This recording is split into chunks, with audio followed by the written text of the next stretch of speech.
guys, and welcome back to another episode of Change Wired Podcast. My name is Angela Shurina. I'm your host and your change agent, helping you to use science, psychology, behavioral psychology, neuroscience, exercise, nutrition, health, productivity, lifestyle research, all kinds of strategies, research methodologies that we as humanity are coming out more and more with to help you shapeshift and change and transition every single day into better, newer, more fulfilling version of self. And today, guys, we are talking about, on our Wellness Wednesday, we are talking about lifestyle choices that directly help your brain to change faster. Literally reshaping itself to help you adapt to the life you want to create better, to help you create more results, to help you get better, to help you learn faster, to help you accelerate your personal evolution. So today we are talking about science-backed strategies, what has been shown and proven to improve your brain's ability to adapt to changes, to learn, to improve, to again shape-shift and evolve as a human being, to do what you're designed to do, to change, to learn, to improve better. And also, I think what's very important is to understand when you don't do these things, that you are worse at learning, changing, and adapting. And then you might get yourself to a place where you hear something, you learn something, there is new information that is better at helping you to achieve your goals, but it just bounces back off you. Or you learn something and you simply forget, and your memory doesn't work all that well. And you're like, yeah, I remember I read something about that, but I don't remember, right? Or I remember having this conversation, but again, I don't remember, I don't have the details. And then you kind of keep living the same day, the same week, the same months of your life over and over and over again. So today we're talking about neuroplasticity. We are talking about this ability of our brain. What is neuroplasticity? Neuroplasticity is the ability of our brain, again, to reshape, remodel, physically change itself to help us adapt to new experiences. There has been research, and you can Google it, read more details. Quite a lot of experiments and research. The most notable ones are done with London taxi drivers, when in a short period of time, they would take people who wanted to become drivers. They would give them this learning experience when they would have to memorize all the roads, all the routes, so they can take without any GPS navigation a person from the place where they pick them up to the place where they need to go, right? So taxi drivers would go through this rigorous learning experience, and they measured their brain's different regions. There is this technology where you can sort of lit up the brain, and you see different regions of the brain more and less active, and you can see using, again, different technologies, what brain regions, how they change over time. And so they measured that while those taxi drivers or to-be taxi drivers were going through this rigorous training. And physically, their brain increased size in hippocampus, for example, the area of the brain that is in charge or involved in memory, in spatial memory specifically, like where things are and how to navigate things. Right, so that part of the brain was literally got larger, kind of like your muscle when you work with strength resistance, with heavy weights on your, let's say, biceps or on your legs, they increase. So the same happens to the brain. Your brain literally changes itself, remodels, rebuilds itself when it's given all the conditions that we're going to talk about. And that part of your brain works better, has more connections, has more neurons, and because of that, you are much better at that specific skill. Like, for example, for taxi drivers, navigating many streets of London, being really good at spatial navigation. 4 lifestyle factors that we're going to talk about today.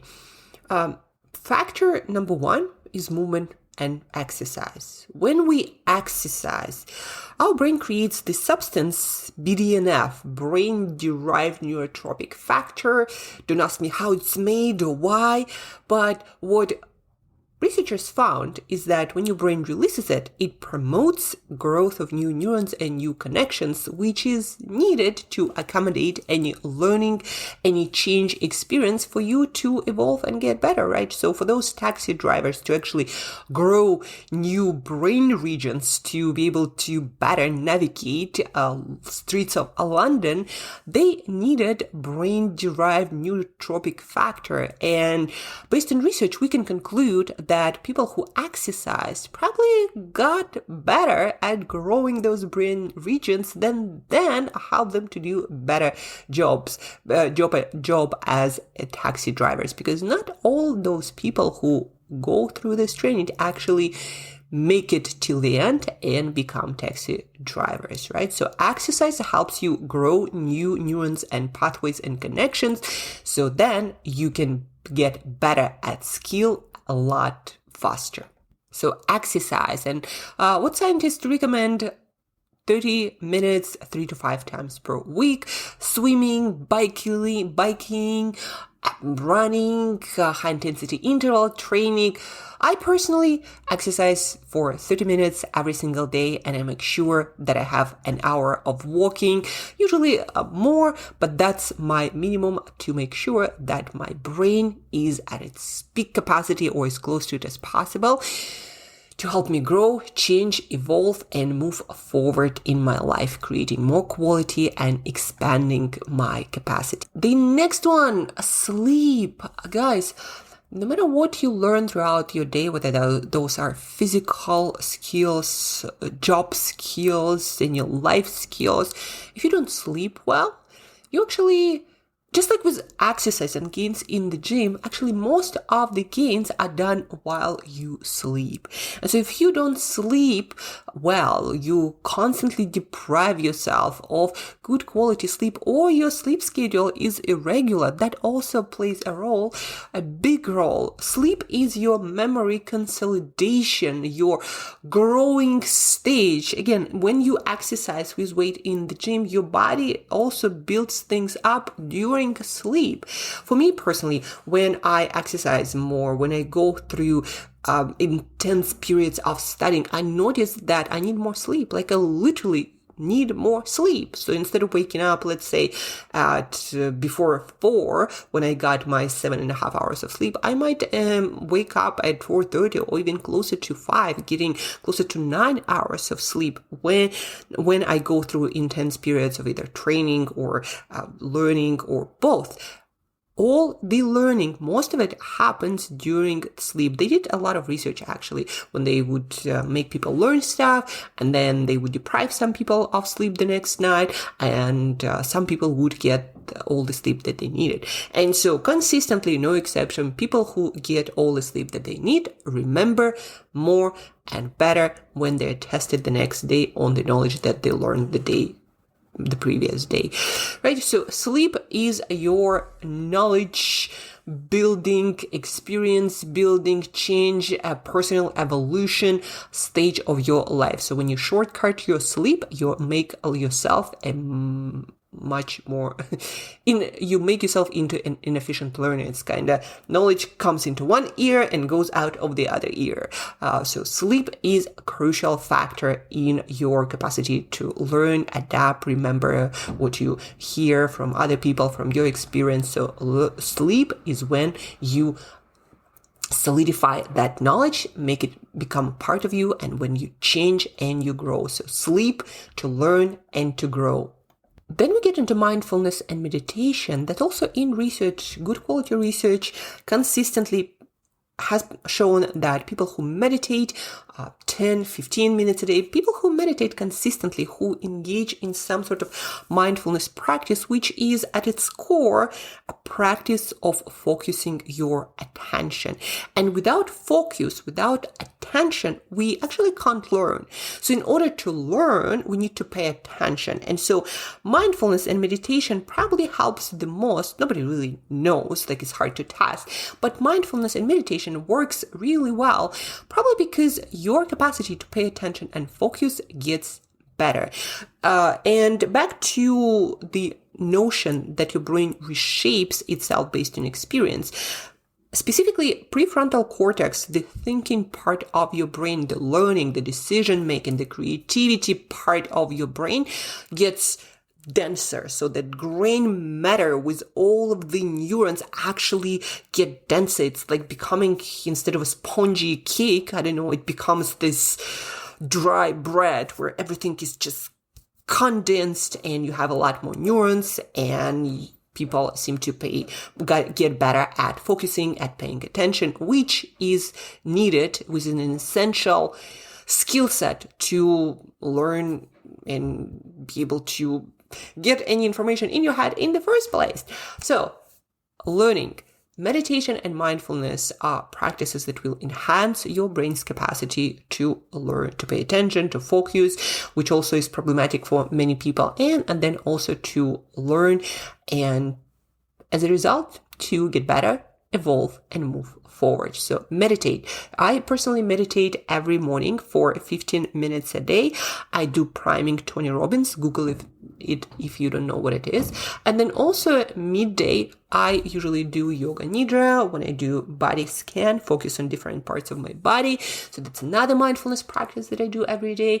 And then usually right before sleep, I do some breath work, which helps me to fall asleep, to faster, to sleep better, to not wake up, to not go to the bathroom, and just have one solid chunk of sleep. So 3 moments in my day when I do these mindfulness practices, which probably have grown my brain's density and amount of neurons I have in prefrontal cortex quite a lot. Maybe that's why people believe, and I do notice that I have a good capacity of keeping long-term front of my mind and stay disciplined and not be tempted by a lot of things with short-term gratification cycle. I've been meditating since I was 13, which is 25 years. And so my brain probably have grown some density in my prefrontal regions, which allow you to then make long-term decisions and then prioritize learning and then also to pay attention while learning and all of these things to just say that you're going to get better at learning, evolving, and moving forward in life. So meditate or do some other mindfulness practices. Recommended dose 10-15 minutes a day. And the last but definitely not least, guys, one of my favorite things that I feel is often forgotten when people talk about learning, and it is nutrition. So nutrition, specifically eating more fruit and vegetables for those antioxidants, which help to protect the brain from its own activity and to stay healthy, which is needed to keep learning and build those neurons and protect them. So eating more antioxidants, eating things like omega-3 fatty acids, which literally build your brain brick by brick. Without omega-3 sufficient amount of them, your brain can't build certain structures to maintain the growth of new neurons. So I feel that in our learning literature and research, this aspect is not that often talked about, that your brain's quality also depends, like your brain is not made of thin air. It's also built from what you put on your plate. And the brain actually is the most sensitive organ to nutrition when it comes to blood sugar regulation, when it comes to how much inflammation is there in the brain, how brain can protect itself, how brain can build new structure out of materials that you put on your plate. And no, pizza is not the same as eating salmon. Hopefully you know that by now, but it's not just how it looks or how it tastes. It's the ingredients, the molecules like omega-3 fatty acids or certain amino acids that your brain uses then to produce things like dopamine, which is essential for learning. The more your brain produces dopamine, the more you have the capacity to learn faster and memorize things. Dopamine is kind of like tattooing things in your brain. Knowledge sticks so much faster when you have more dopamine circulated in your brain. And nutrition is one of those natural ways, natural nutrition, meaning foods like salmon or sardines when we're talking about omega-3s, or just in general, fruit and vegetables with a lot of antioxidants. So nutrition is that literal building material that allows all of the metaphorical or metaphysical or, this concept of knowledge become a physical part of your brain. So nutrition makes this possible, the right kind of nutrition.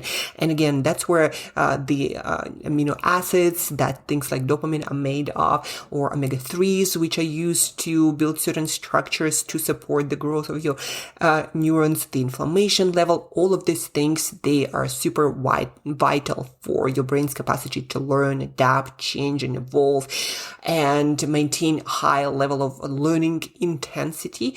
So nutrition, and again, some of the core things are eating a lot of fruit and vegetables, not eating processed food, which increases inflammation, which keeps your brain inflamed, which destroys neurons and doesn't allow your brain to build and solidify neural connections. Also eating things like omega-3 fatty acids, your fatty fish, or getting your omega-3 supplements made from algae oil, right, from seaweed, basically, of eating other things like your eggs, which have compounds that are also necessary for forming memories, for example, and for learning, for creating certain neurotransmitters that are needed to produce focus and attention, which are necessary for learning.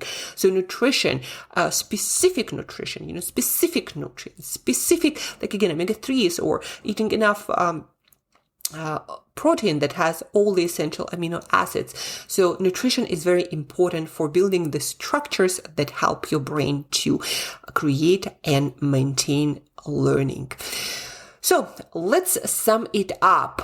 In order for your brain to learn, to help you grow your skill set, to help you adapt, to help you evolve, to help you become a better professional, or better parent, or better spouse, or better human being, develop emotional intelligence, develop leadership qualities, you have more experience in your head to operate, to create better solutions, or to figure out your business problems. For all of that, your brain needs to be great at learning. And lifestyle factors are super important for the machinery of your brain to work and to maintain your learning capacity. So fitness, move, keep moving, even short burst of exercise. Let's say you sit on your computer, working on your computer, and then you do 10 squats. That also counts and improves the ability of your brain to work, to learn, and do everything that your brain does, all the amazing tasks. But 30 minutes of exercise, 3 to 5 times a week at least, and obviously getting your steps in, 8,000 if you are anyone below 60 years old, and 6,000 if you are above 60 years old. So that's recommended, right? Not just 30 minutes, 3-5 times per week, but also getting your steps in and keeping active throughout the day, not putting your ass on the chair and sitting there for 8 to 10 hours straight. Now, that is not a great idea. That's at least from the perspective of your brain. So fitness, then we get sleep, 7 to 9 hours, and regularity of your sleep hours also matters. And don't forget, sleep is where all of your knowledge and learning solidifies. So if you learn something and don't sleep well, it's like you're throwing away half or more of that knowledge, and you waste all of the time that you spent learning.